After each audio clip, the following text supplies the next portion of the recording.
Roger Downs, speaking of Albany, friendly face in Albany. Roger Downs is the Conservation Progam Manager for the Sierra Club Atlantic chapter and serves as their New York State lobbyist. Trained as a wetlands ecologist, he traded in his hip waders to work in a different kind of morass, the State Legislature in Albany, where he has directed campaigns to strengthen the Clean Water Act, combat climate change, and protect New York from hydrofracking. Roger.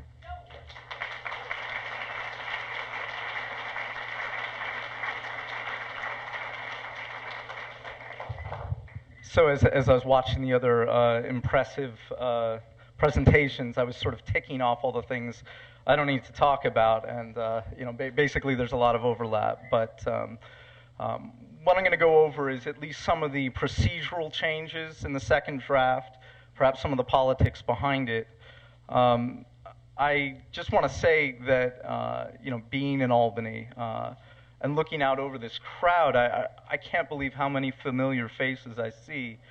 And that doesn't make any sense to me because I'm so seldom in Ithaca. And I think it really demonstrates, over the past 3 years, how many people have gotten engaged because of this issue, how many people have come down to Albany, have participated. And what I hear from legislators is they've never seen an issue with so many articulate people, hundreds and hundreds of articulate people that know this issue inside and out. And I think we have a formidable army now. You are the fracking lobby corps. And I will say that there has been a little bit of jadedness, I think, with the Army as of late. This last legislative session was sort of a downer. But I think that we haven't even realized our potential. So anyway, I'm looking forward to talking with you all and working with you in the future, but it's really exciting to be here.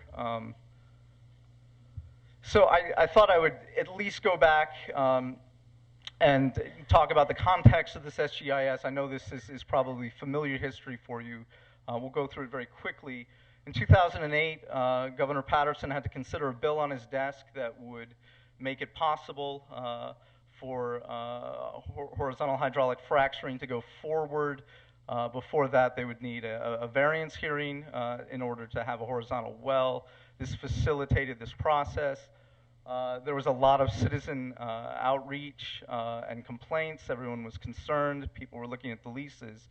And he decided that substantially what was in the original GEIS that was completed in 1992 did not address a lot of the issues surrounding high-volume horizontal fracturing. And so he initiated this supplemental process. In October, there was the scoping, 3,000 comments. By the fall of 2009, so a year later, we were able to generate almost 1,400 comments, all of us together. 14,000, sorry, I apologize.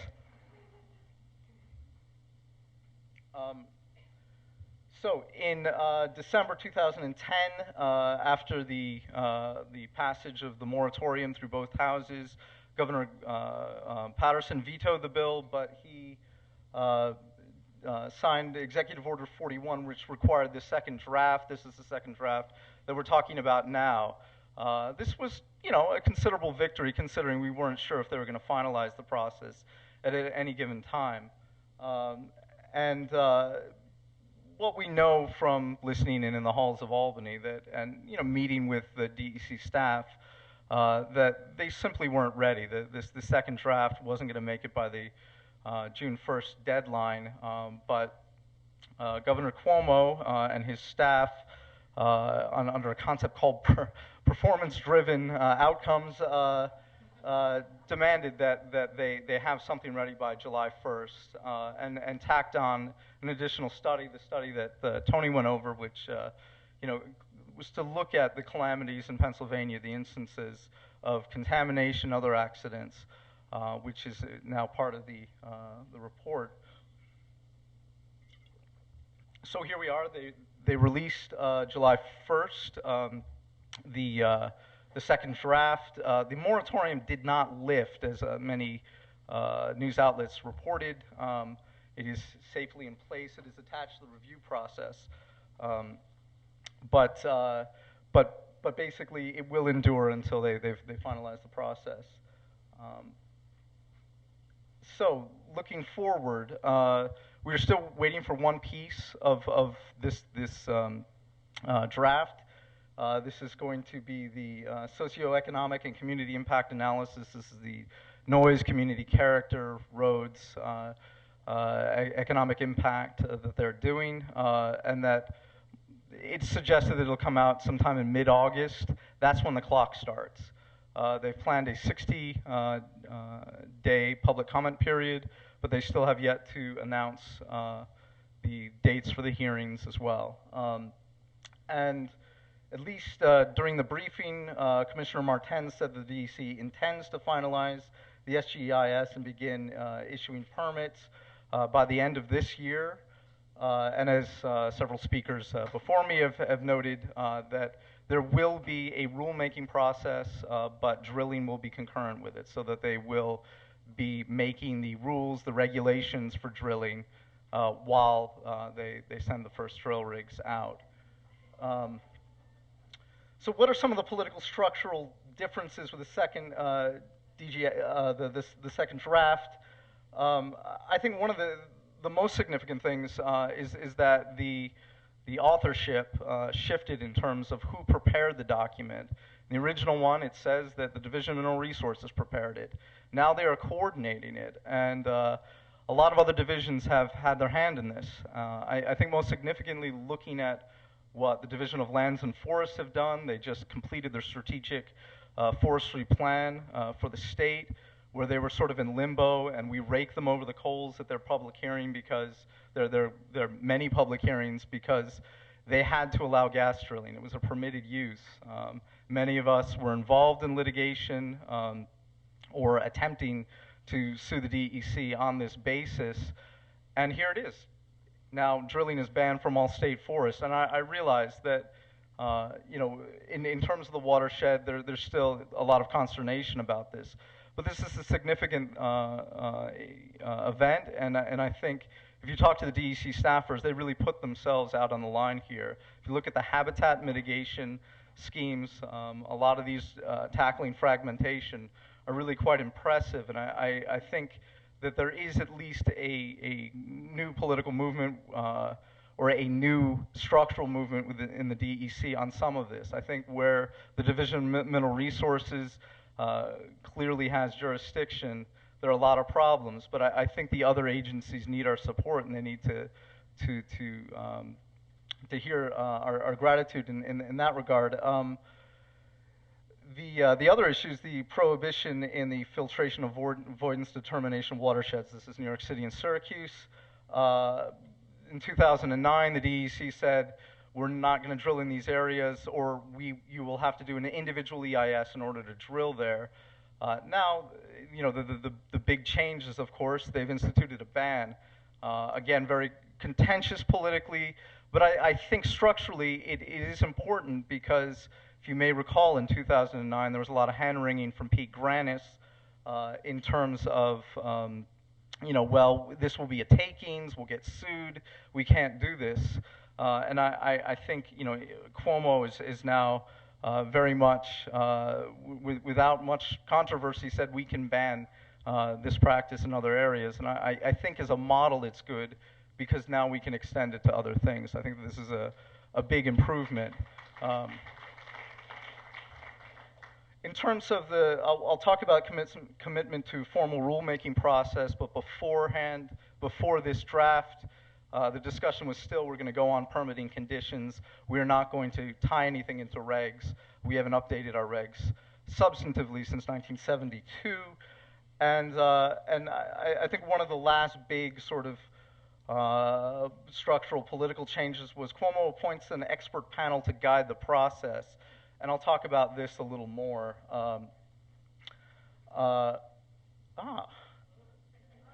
Interesting. I'm actually sort of delighted about that. It was a rather interesting picture of Cuomo, this hand up.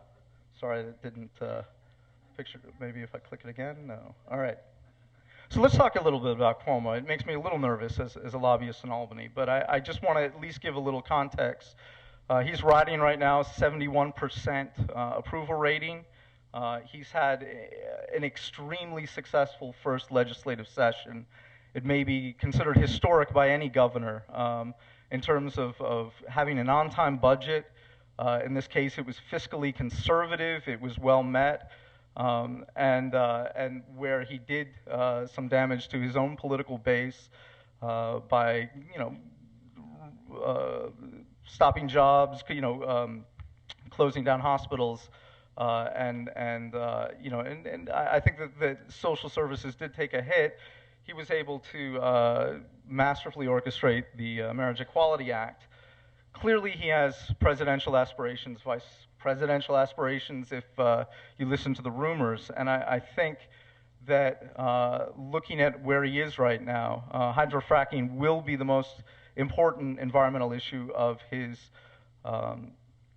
tenure, and this is probably the time when he'll have the most wind at his back to deal with it. But I think it's fascinating to watch, because there is this tension between needing to be a national leader on this issue and to distance himself from the unpopular outcomes.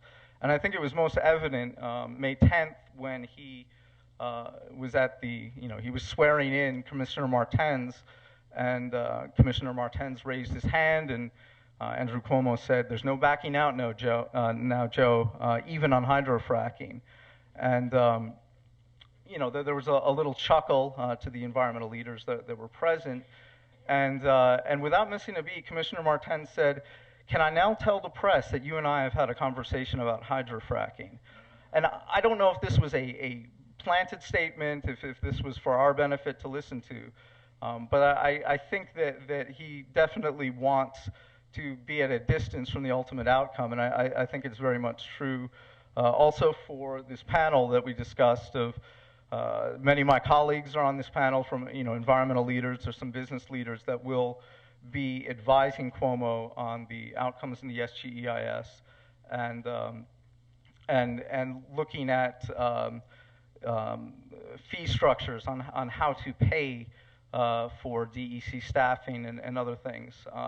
And I think advice is good, but I'm a little concerned that this also will be used as a way to distance himself from being the ultimate decision maker. And I think we all have to keep that pressure on. I think we certainly shouldn't vilify Cuomo, but I think it is important to keep pressure on him as that ultimate decision maker. So I just put this up just as a plea to, I believe 80% of the folks out there want a ban, and I understand that sentiment, but this is a plea, please all participate in this process. And Helen went through an excellent outline of how to go through comments, but clearly, if that is the outcome that you desire, participation will lead to more comments, and more comments will lead to more delays. I mean, we had 14,000 comments the last time. The DRBC hearings garnered 50,000, and I think we can do much better than that. And so, at the very least, there will be lawsuits that precede this. It is inevitable, and I think comments help support that as well. I guess the first action, I don't necessarily have any,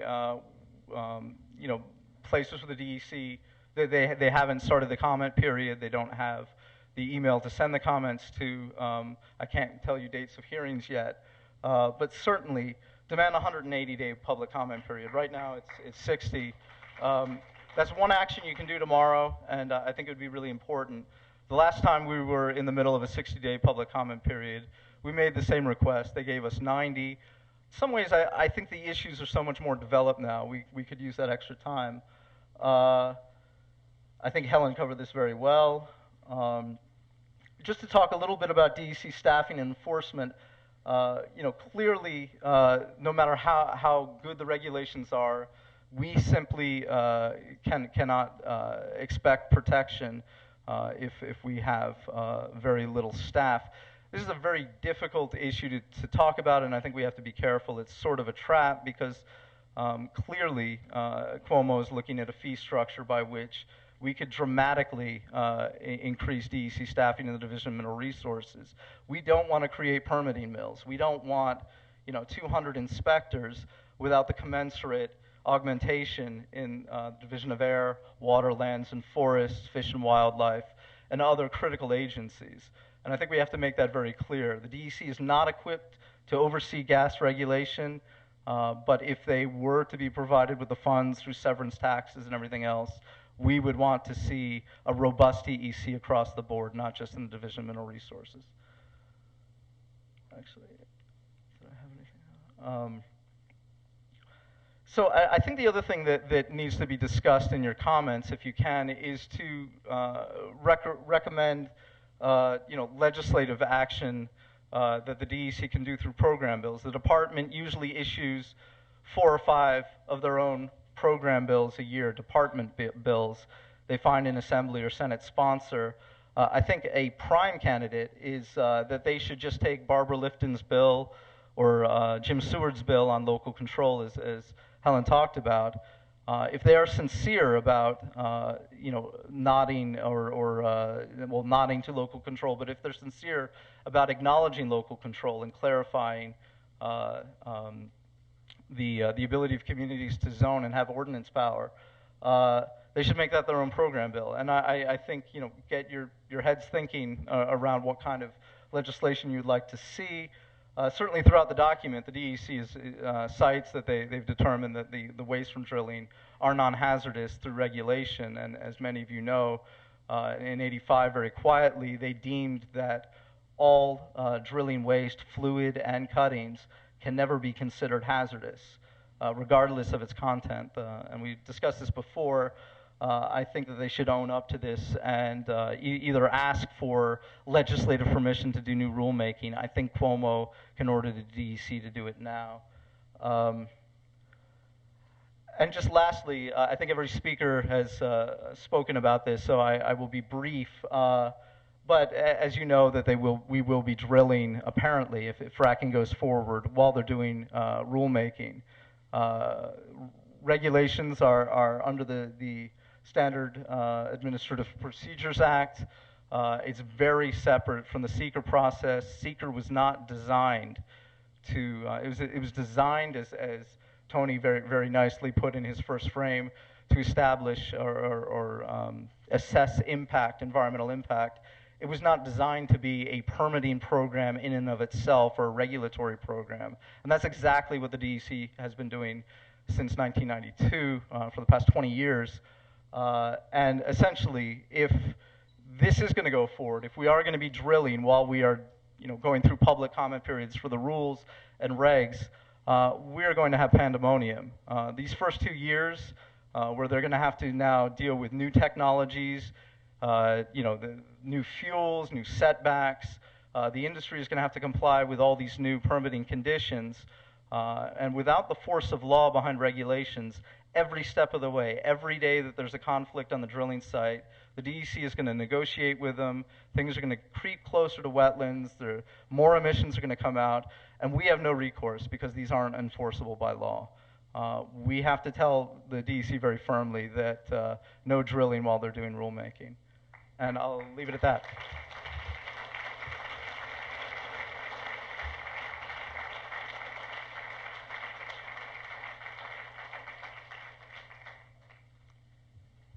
Thank you, Roger.